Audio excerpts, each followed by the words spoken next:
Hello, and welcome back to Kaiserreich. How will we fix the economy now? Womp womp.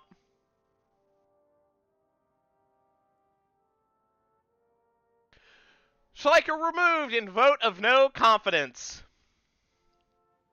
The appointment of Kurt von Schleicher was a slap in the face for the Reichstag, who had been fostering a process of parliamentarization of the German Empire for the past few decades, and suddenly saw their informal role in forming governments be challenged. As such, no matter if they were on the left or right, the Reichstag began to plot, seeking to overthrow the Reichschancellor with the power of a no-confidence vote granted to the Reichstag in the constitutional reforms of 1920. The SPD and its allies in the formal alliance known as the Democratic Union ultimately took the lead, forming a majority in the legislature, initiating a no-confidence vote, citing the Reichschancellor could no longer manage the government under these conditions and must step down. Though Schleicher fought to the best of his ability, he was unable to break the will of the SPD, and was forced out after a majority vote. His role in history will that be as a mere interim period, independent who led Germany for a few brief months before handing the reins over to the government of Hermann Mueller. For the first time in the empire's history, a social democrat has been begrudgingly appointed as the Reichschancellor. All of the empire's resistance and conservatism could not stand against the march of history. Oh boy. The conclusion of decades of struggle.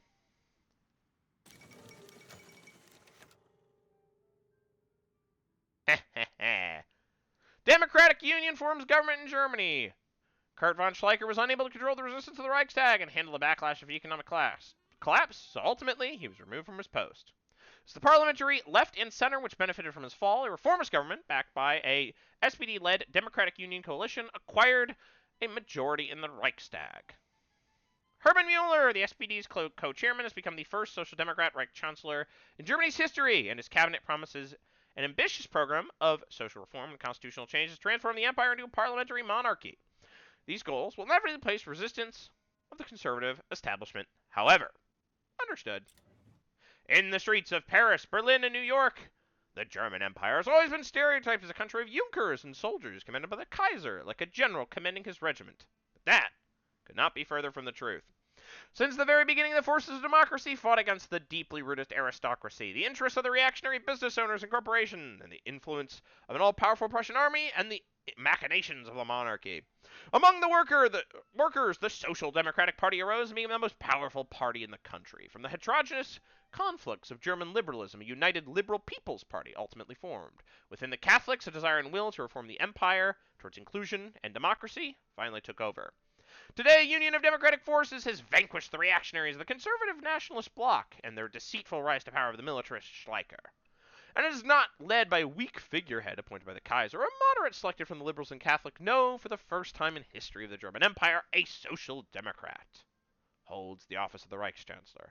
Hermann Mueller, the leader of the parliamentary group of the SPD, has assumed the position and will chair a cabinet comprised of representatives from all the members of the coalition, a partisan government through and through. Already hopes and dreams race in social democrat leadership discussions. What reforms can finally be able to push forth? Finally be given means to do so? Has the time come for a second parliamentization of the empire? What can be done to make the democratization of Germany permanent? And what challenges can they expect from a right that is surely bitter with their victory? Trust the process. Let's go. Gets events, the Liegnitz program. Bye. And now it's time for our second game, or like 85. The Liegnitz program. The Einfurt program, adopted in 1891, was adequate in unifying the party during the revisionist debate and keeping it steady during the Weltkrieg, but it was no longer relevant in the parliamentarized system that was adopted in March of 1920. The defection of the radical wing of the party and the revolutions of France and Russia also required the party to define its stance on those tremendous changes. Thus, in 1922, a national party conference was held in the Silesian town of Liegnitz, where after several days of deliberation, a new party program was adopted, and the remains of the primary guide SPD policy to this day. Excuse me. The Liegnitz program retains the Marxist fundamentals of the party. This is the concept of class struggle and eventually transition to socialism. It is more noticeably more vague in their shape and form. It is more accepting of non-parliamentarian membership, such as agrarians and white-collar workers, and declares the SPD's medium-term priority as democratic parliamentarian government where workers can express their interests, defend their rights, and grow their class consciousness. Its constitutional goal is to reform the empire into a fully parliamentarian monarchy. The achievement of the March Constitution must be defended and expanded further, and the people should become the primary sources of power in the German Empire. Practical demands include the nationalization of rail, coal, and steel industries, welfare reform, social housing, cartel busting, and civil service reform. In the elections of 1936, SPD candidates campaigned on those programs rather than distant goals of constitutional reforms. The party is under pressure from its voters to keep their promises. We will need to strike a careful balance between short and long-term goals. Practical actions are foundations of the welfare state branch. That's it. That's what we're doing.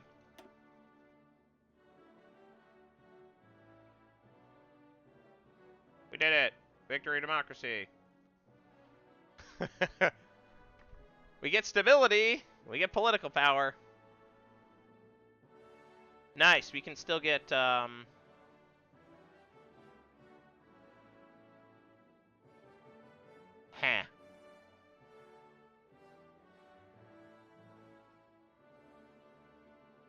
Okay, Huh. How are we doing in terms of 47 days?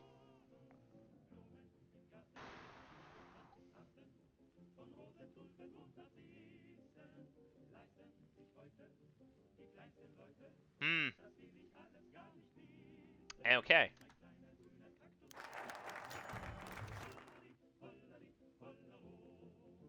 Okay. Bypassed a bunch of junk.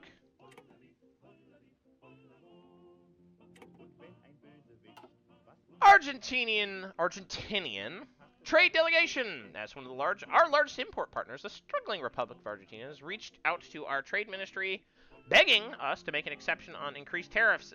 The increased tariffs imposed on non-Middle European nations. Since their economy is virtually entirely dependent on us, we can put the squeeze on them. Try to force them into signing a less favorable agreement. Should they, however, take this opportunity to shift their interest to the Entente, it would cut us off from their vital agricultural exports, which would give our rivals the Entente an advantage in the Americas. We need their loyalty, or we pump them for cash. I'll keep them loyal. Okay.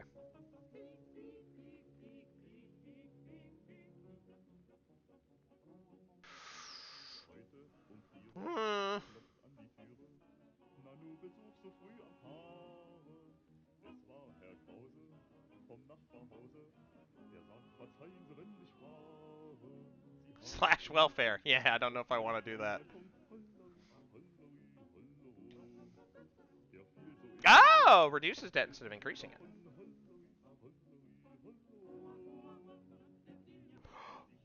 Oh my gosh, federal income taxes. This will spend coalition loyalty.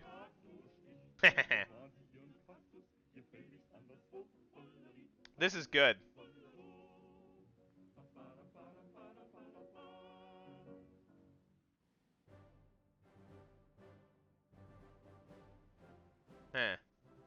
It's 28. Yeah, let's civil service reform.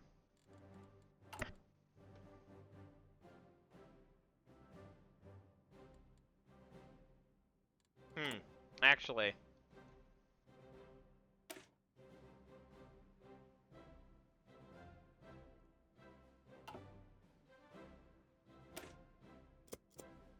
That's true. That's true, revisionists. The first thing, truly the most leftism moment of this Let's Play, is just like, we're social democrats, which means we hate revolutionary socialists with a burning passion. Die.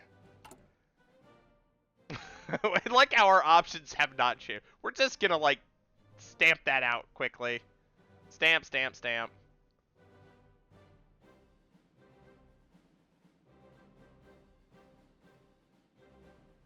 Yeah, yeah.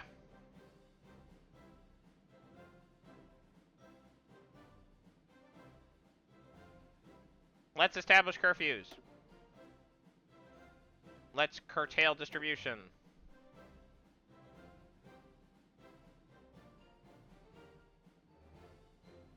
and activate the yellow unions.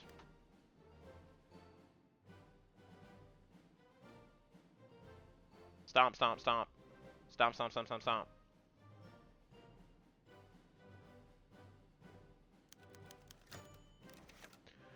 Great. Protests in Ukraine. Just as our own domestic problems continue to rise, they do so for our most important ally in the East. Hetman Pavlo Sorpadisky, who we backed early in 1918 as our key ally in Ukraine, has been facing increasingly bitter criticism from the exiled Republican opposition, who have been demanding political and economic reforms. Worryingly, the situation seems to be spiraling out of the Hetman's control. It's true that we have little to spare for our Ukrainian ally, but some say this is a matter of national security. Should we fail to provide some form of assistance, the Hetman's rule may not be for any longer. Ensure he gets everything he needs. Or I'm sure he can manage just fine. You know what? It's time to ensure that he gets everything he needs.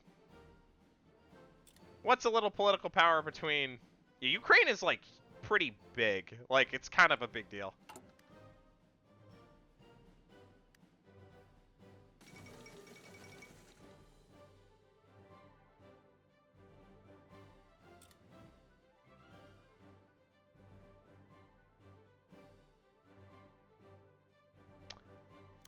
I think we can hit it. Hey!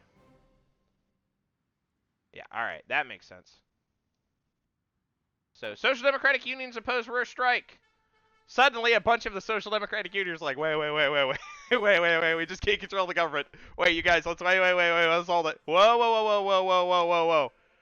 Do we really want to destabilize this? And the answer is no. If you support the SDP, you're like, why are we doing this?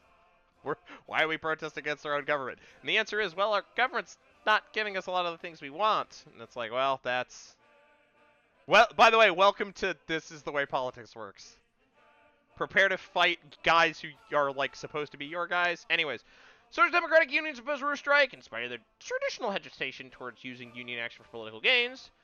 The General German Trade Union Federation, one of the largest trade union organizations of the empire and affiliate of the SDP, was closely monitored by the press and the public ever since the beginning of the rural strikes. Their trade union, joining forces with social strikers, would certainly give the movement a massive boost. The Federation's news outlet, Die Arbeit, answered the question. Trade unions within the Federation were forbidden from joining the rural strike, calling the threat syndicalists, radicals, and infiltrators posed to the labor movement. Should they be legitimized? The ADGP has advised its membership to pursue practical labor reforms through collective negotiation and support for the SDP and the Reichstag. Still, however, this is a relief for the government. Finally, some good news. Nice.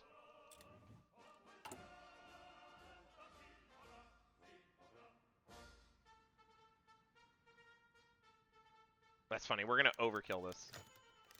Oh, no, we're not. Wait, are we? Strike of the Luxembourg Mining and Metal Workers Union. The winds of the Ruhr General Strike have reached the small, yet industrialized Grand Duchy of Luxembourg, one of the most recent additions to the German Empire. Here, Nicholas Biever, the chairman of the Luxembourg Mining and Metal Workers Union, one of the largest trade union confederations of the Grand Duchy, has pledged himself to the strike, pushing thousands of workers across Luxembourg to do so as well. Wow, that's like 30% of the population. The famous Luxembourgian steel industry has frozen almost entirely in the aftermath, and conglomerates such as Arbed now desperately seek workers to fill critical positions in their plants. The news was not taken well in the Chamber of Deputies in the small duchy, where the Luxemburger Party of the Right, an affiliate of Zentrum, has denounced the strikes as an act of treason against the Great Grand Duchy itself. Prime Minister Joseph Beck reformed that syndicalist infiltration from France would be met with harsh countermeasures. How long could this last? Oh boy.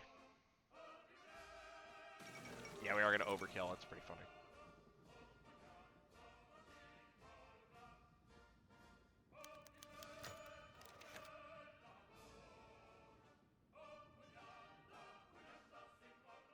Okay. Blood on the Rhine.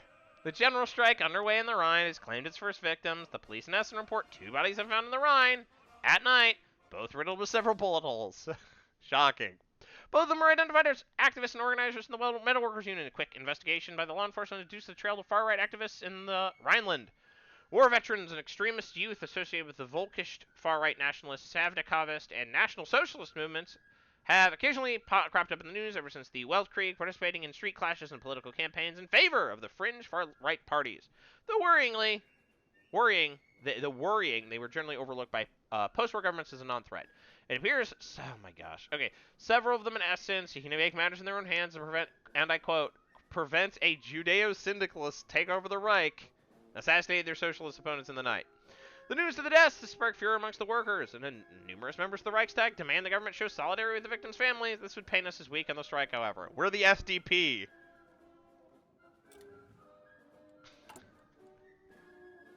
And trust me, we're not weak. we just crack down hard. Okay, the Haitians now. Okay. Haitian president. Oh boy. This is French again. Demos. Oh, it's Demosthenes? That's a cool name. Is it Demosthenes? Demosthenes? Qualité? Demosthenes Qualité? Sure, I'll just pretend that's what it is. Sorry. Listen, I'm bad at this. With the Haitian Civil War raging between the incumbent President Demosthenes Qualité and challenger Leco, Demosthenes Qualité has asked for support. In exchange, they'll promise Germany will gain a friendly port in the Caribbean and be able to expand their influence in Americas. Ooh. Ooh. Ooh. I don't think I can do this.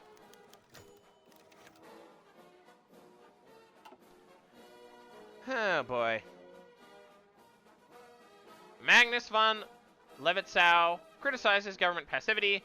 The government's decision to reimburse the victims of violence in the Ruhr was met with an open, loud resistance in the Reichstag chambers. Conservatives and nationalists whipped up in a frenzy, declaring this was no more than a kowtow against national traitors. The most aggressive force in the opposition is Magnus von Levitzow, a notable member of the Fatherland's Party, one of the heroes of the Battle of Hootland and a close ally of Alfred von Tirpitz. He's infamous across the political spectrum for his hardline stances against syndicalism and far-left views. On the parliamentary floor, Levitzow appealed to his and many members' common military background, declared that for us soldiers, it's important to stand united fight in association with the security police, the residents' armed forces, and the technical emergency aid to fight the battle announced by the communists with all sacrifice for the good of Fatherland. He's not the only one.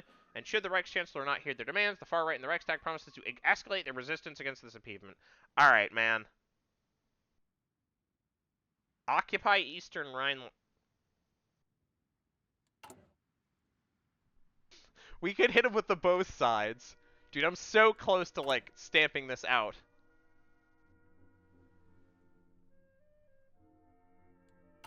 Ooh. I'm gonna ignore extremists. That seems risky.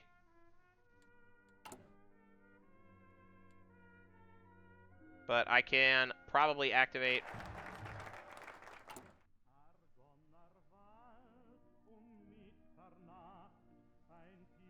Nice. I can end the state of emergency in the Rhineland. I just do that. We did it! Peace in the Ruhr, baby. The Ruhr general strike is over! Moderate, revisionist factions of the uprising who sought material gains for the workers have either been appeased or surrendered to the supreme force from Berlin, while radicals, which envisage the rising as the foundation of German revolution, have been scattered. For now, an uneasy peace is set in the Ruhr. Conservative press has proudly declared victory against syndicalist and anarchist terrorists who sought to overthrow the state and bring forth a reign of terror. Their liberal and socialist counterparts are more reserved. Their journalists commenting such incidents are likely to continue unless comprehensive reform to labor law and social security is passed. Though some agree, others, such as the Hugenberg concern and other far-right activists, were only radicalized in their opposition to socialism by this event. We'll have to make labor reforms in the future. We intend to.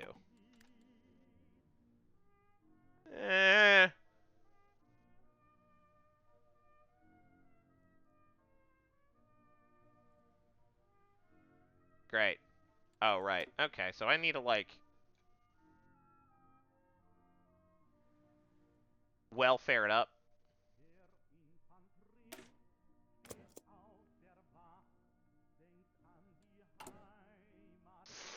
Crap. We're gonna get Young Turked, boys. This is so bad. Okay, let's try to combo this down. Employment program.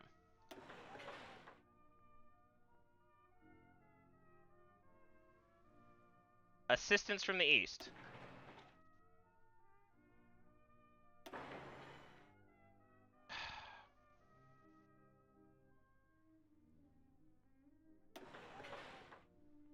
We missed the economic decline by 1! By 100! That's so annoying. Okay. I have no idea what that does.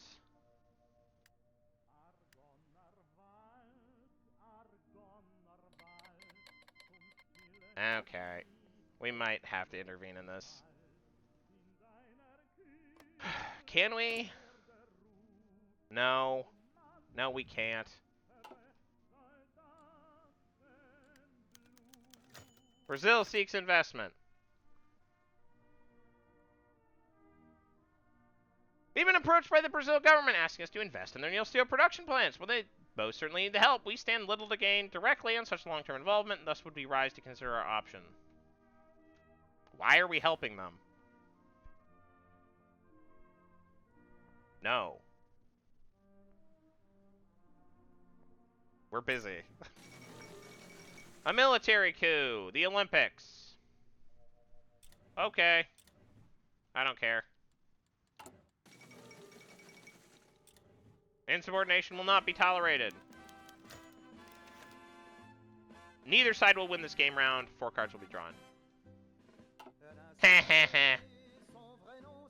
The Indochina debate. With the recent outbreak of the Indo-Chinese War led to discussions on the Reichstag on the other side of the globe after a project for direct military intervention in the colonies put on the floor. While most parties agree that abandonment of the colonies is entirely out of the question, a stale aftertaste remains as the one painful question has been raised in the debate. Why did Germany expand to the Far East in 1919 in the first place? For the first time in years, it seems the Parliament has come to the agreement for once. Namely, the acquisition of French colonies outside of Africa has barely any benefits for Germany. Representatives of the SDP argue that colonialism should serve the purpose of civilization, which is already hardly the case in Africa, but is most certainly not in Asia, where corrupt colonial authorities continue the exploitative legislature of the French and British. Delegates of the Wirtschaftspartei complained that, despite Indochina being originally intended as a replacement for far-reaching reparation payments, all it has done in the recent years is burn money en masse, and therefore contributing to the economic dilemma Germany finds herself in. Even the DVLP reluctantly admits the acquisition of Indochina has made Germany vulnerable and exposed her on her eastern flank to the expansionist Japanese, which is worse than so-called Einkreisung, encirclement of Germany on the global stage, just like decades prior to the World War. Yeah, it's like if they literally found a third flank to be encircled on, like that's so funny. In the end, it's just like, how do we end up at war with more powers?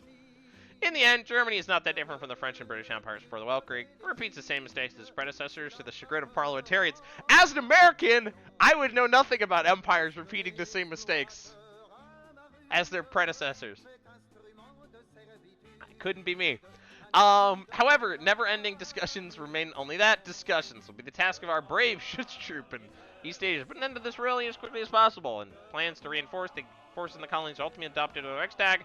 We have become what we swore to destroy.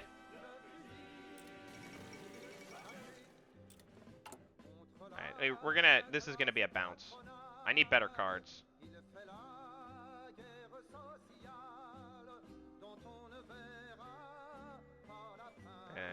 What?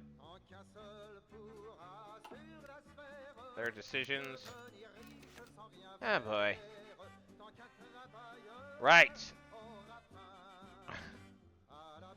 Follow the Batoki cabinet. The government of Alfred Batoki in Prussia was short-lived. The DVLP and LVP have fully severed their membership in the House of Representatives coalition. Liberals can no longer find an accord with the Nationalist Conservatives. While the DVLP demanded to earn additional ministries to account for their size in the legislature, but were rebuffed. Briefly, Batoki considered negotiations with a significant SDP, or Social Democratic faction in the Assembly, but these talks broke down as well, as the SDP demanded no less than subjugation. Obviously. Advised by his circle and by the House of Lords in Prussia, Wilhelm II announced dissolution of the Prussian House of Representatives. The King of Prussia's short note on the decision, sent from the Königlich Schloss in Berlin, stated, as the composition of the current house cannot come to an agreement and back a lasting government, the king has found it fitting to return the mandate back to the people and await a new legislature. Snap elections will be held in the month, and although the plural election system of Prussia means that all sides expect only minor adjustments, the Prussian electoral campaign has begun. The result will just bring much of the same. Oh my gosh.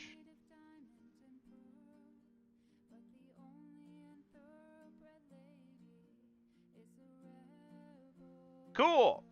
1936 Prussian snap elections. The snap elections have finally arrived and have witnessed considerable gains for the black, white, and red coalition, thanks to the campaigning and mobilization by the agrarian movements of East Elbia. Though they did not earn a majority, the collected allies in central and minor liberal parties, such as the Wirtschaftspartei and National Liberals, and most important, have swayed the Kaiser to their side. Wilhelm II, as the King of Prussia, chose to appoint the coalition's preferred candidate, Eowald von Kleist Schmeisen, as the Minister President of Prussia. Okay.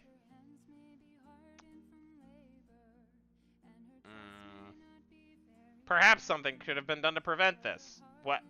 Was there something to be done? Ah, boy. In his first speech before the Prussian House of Representatives, Minister President Kleist announced two axes of his cabinet's political program. The reform in the Prussian countryside, which would relieve the struggling agricultural sector and lay the path towards economic recovery, and the second, asserting Prussia's position in the empire. Observers, including the Reichschancellor, are certain this will amount to open resistance to the central government, support for the right-wingers in the Reichstag, and a dangerous federal Prussian dualism in the empire. Perhaps something should have been done to prevent this. Great. This is terrible. Yeah, it is. Legitimately. Ow. Alright, we have gain coalition stuff.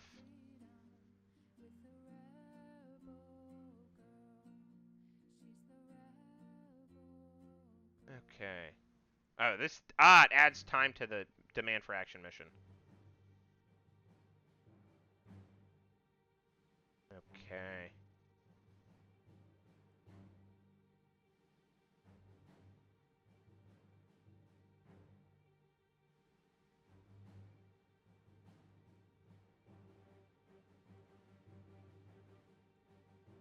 That's frustrating. Huh. Okay, well, that's all there is to it. Things are not necessarily developing in our favor here on the SDP side, but I hope we'll survive. I don't know, actually. We'll see. See you in the next episode. Bye-bye.